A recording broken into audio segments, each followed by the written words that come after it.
Title of the topic is Wireshark Lab number 3.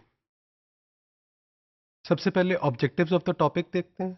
After completing this topic, a student will be able to learn how to change the time column settings in Wireshark. जो figures हैं, जो material है in this topic, they have been adapted from Laura Chappell's book, which was published in 2014 with the title Troubleshooting with Wireshark, Locate the Source of Performance Problems. जो packets जब वायरशॉक packets capture करता है तो उनको time stamp कर देता है. By default वायरशॉक क्या करता है? It uses the time column two seconds since the beginning of A capture. तो ये डिफॉल्ट सेटिंग है टाइम कॉलम की कि जब वो कर करता है पैकेट कैप्चर होता है तो it is captured according to this perspective seconds since beginning of the capture. In addition the resolution is set to nanoseconds. तो ये जो हम नंबर देखते हैं ये टाइम का जो कॉलम है इसमें नैनो सेकेंड्स में सेटिंग हुई है regardless of whether the packet timestamp contains that level of precision. अब हम देखते हैं कि set the time column to detect path latency. Path latency को हमने डिटेक्ट करना है और हम टाइम कॉलम को सेट करते हैं. इसमें जो ट्रेस फाइल हम यूज़ कर रहे हैं ये डाउनलोड की गई है इस बुक की वेबसाइट से हमने डाउनलोड की है और ये ट्रेस फाइल क्या कंटेन कर रही है? ए वेब ब्राउजिंग सेशन को कंटेन कर रही है which was captured at the client side. Let's alter the default time column setting to measure the time between the first two packets of the TCP handshake, the TCP sync packet and the TCP sync acknowledgement. तो जब client ने क्या किया TCP sync का packet भेजा और server से हमें क्या मिला sync acknowledgement का पैकेट मिला तो हम क्या करेंगे लेटेंसी को मेजर करेंगे. अगर आप इस डायग्राम में देखें तो इस डायग्राम में लैपटॉप है उसके ऊपर वायरशॉक चल रहा है स्विच है राउटर है स्विच है और वेब सर्वर है. तो हम क्या कर रहे हैं एक ब्राउजिंग सेशन चल रहा है और हम क्या कर रहे हैं टीसीपी का कनेक्शन एस्टैब्लिश कर रहे हैं. सिंक का पैकेट गया वहां से सर्वर से रिस्पांस किया है सिंक एक्नॉलेजमेंट का रिस्पांस आया. तो सिंक और सिंक एक्नॉलेजमेंट के दरमियान आप क्या करोगे कैप्चर करेंगे ऑन द साइड ताकि आप क्या कर सके RTT which is the round trip time उसको हम मेजर कर सकें. अगर आप आरटीटी को मेजर करना चाह रहे हैं सर्वर साइड पे तो आप क्या करें सिंक एक और एक के दरमियान टाइम कैप्चर करें तो वो आपको क्या दे देगा आपको राउंड ट्रिप टाइम दे देगा. तो हम सबसे पहले हम क्या काम करते हैं हम tr-australia.pcap-ng की इस ट्रेस फाइल को ओपन करते हैं वायरशॉक में.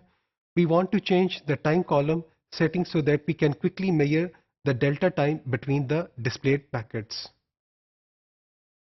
तो स्टेप नंबर 2 में हम क्या करते हैं ये जो ट्रेस फाइल है it begins with DNS query and response. उसके बाद क्या आता है TCP connection establishment begins in packet number 3. तो डीएनएस क्यूरी होती है पहले दो पैकेट्स में और थर्ड पैकेट में क्या होता है टीसीपी कनेक्शन एस्टेब्लिश हो रहा है. हम क्या करेंगे व्यू में जाएंगे. व्यू में जाने के बाद टाइम डिस्प्ले फॉर्मेट उसके बाद seconds since previous displayed pre packet इस ऑप्शन में जाने के बाद इसको सिलेक्ट कर लिया.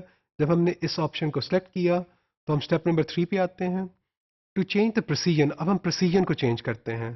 पहले हमारी नैनो सेकेंड्स में प्रिसीजन थी अब हम प्रिसीजन को चेंज करने के लिए क्या कर रहे हैं सिलेक्ट में जाते हैं व्यू में जाते हैं टाइम डिस्प्ले फॉर्मेट में मिली सेकेंड्स में और 0.123 को ऑन कर देते हैं. जब इसको हम एक्टिवेट कर देते हैं तो अब हमारे पास क्या आ जाएगा मिली सेकेंड्स में हमारा डिफॉल्ट सेटिंग क्या थी नैनो सेकेंड्स में थी. अब हमने इसको ऑन करने के बाद मिली सेकेंड्स में हमारी प्रिसीजन आ जाएगी. Now look at the time from SYN which is packet number 3 to SYN acknowledgement which is packet number 4.